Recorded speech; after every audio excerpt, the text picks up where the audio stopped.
বিশেক আগে জামায়াত ইসলামের প্রতিনিধি দল প্রবেশ করেছে প্রধান উপদেষ্টার সাথে সাক্ষাৎ করার জন্য। আপনাদেরকে শুনে এখন এখানে জামাত গিয়ে কি করবে, কি ভূমিকা রাখবে? জামাত কি গুরুত্বহীন হয়ে গেল? বিএনপি যে বলছে যাবে না, যাবে, নানান রকম কথাবার্তা কিন্তু তারা বলেছে। একবার বলেছে যাবে, আরেকবার বলেছে যাবে না। এখন কথা হলো, বিএনপি যদি না যায় জামায়াত গুরুত্বহীন হয়ে যাবে? আবার বিএনপি যদি যায় তাতেও কি জামাত বি টিম হয়ে যাবে? অর্থাৎ বিএনপি তো সবচাইতে বড় দল, সেখানে বিএনপির ছায়ার নিচে পড়ে যাবে কি জামায়াত? আবার বিএনপি যদি না যায় তাহলে সমগ্র বৈঠকের, সর্বদলীয় বৈঠকের গুরুত্ব কি সবার কাছে কমে যাবে? আপনাদের কাছে কি মনে হয়? যদিও বিএনপি কয়েক মিনিট আগে ঘোষণা দিয়েছে তারা সর্বদলীয় বৈঠকে প্রতিনিধি পাঠাচ্ছে, যদিও সেখানে কিছু অজুহাত থাকবে, যেমন তাদেরকে সময় কম দেয়া হয়েছে, এটা অগণতান্ত্রিক, এটা সংবিধান পরিপন্থী, ৭২-এর সংবিধান বাদ দেওয়া যাবে না, এই সকল নানান রকম অজুহাত থাকবে। এখন কথা হলো, এটা হলো বিএনপির বিষয়। বিএনপি তাদের নেতা কর্মীদের সাথে, মাঠ গ্রামগঞ্জের মানুষের সাথে তাদের অবস্থান রিলেট করতে পারছে কিনা, এটি হলো তাদের বিষয়। তবে তারা বৈঠকে যাচ্ছে, এটি হলো একটি আশার কথা, মন্দের ভালো। কিন্তু জামায়াত প্রতিনিধি দল প্রবেশ করেছে, তারা কেন যাবে, কি করবে সেখানে?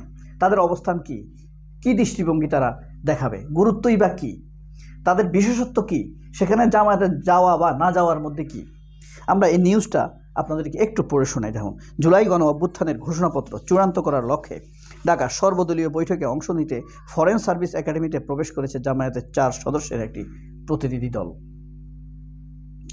রমনা পার্কের গেটের বরাবর, যেটা বৃহস্পতিবার বিকেলে প্রবেশ করে প্রতিনিধি দলটি, এতে নেতৃত্ব দিচ্ছেন জামায়াত ইসলামীর সেক্রেটারি জেনারেল অধ্যাপক মিয়া গোলাম পারওয়ার, সাবেক এমপি।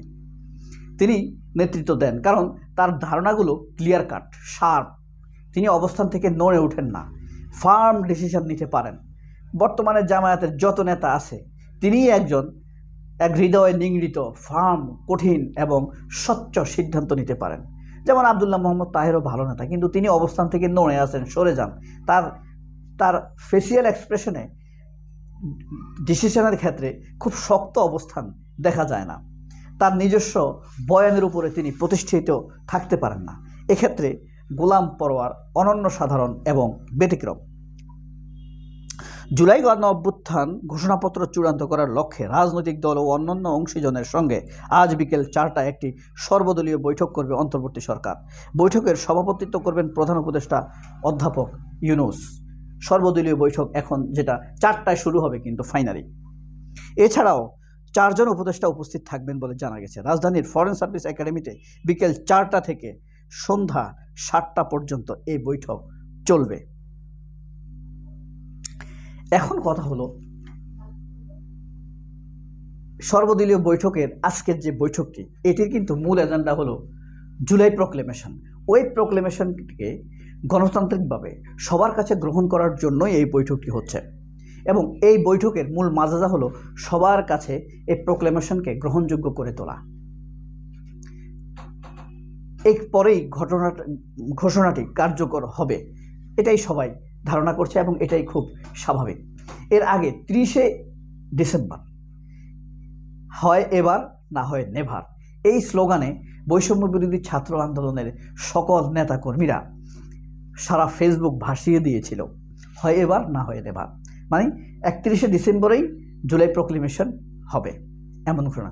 পরবর্তীতে ডক্টর মোহাম্মদ ইউনূস বলেছেন সবার সাথে বৈঠক করলে ব্যাপারটি গ্রহণযোগ্য হবে, ভালো হবে। তবে এই ক্ষেত্রে ভালো অবস্থান নিতে পারেননি প্রধান উপদেষ্টা প্রেস সেক্রেটারি শফিকুল আলম। ভালো অবস্থান নিতে পারার কথাও না, এরা সবসময় সিদ্ধান্তহীনতায় থাকে এই শফিকুল আলমরা।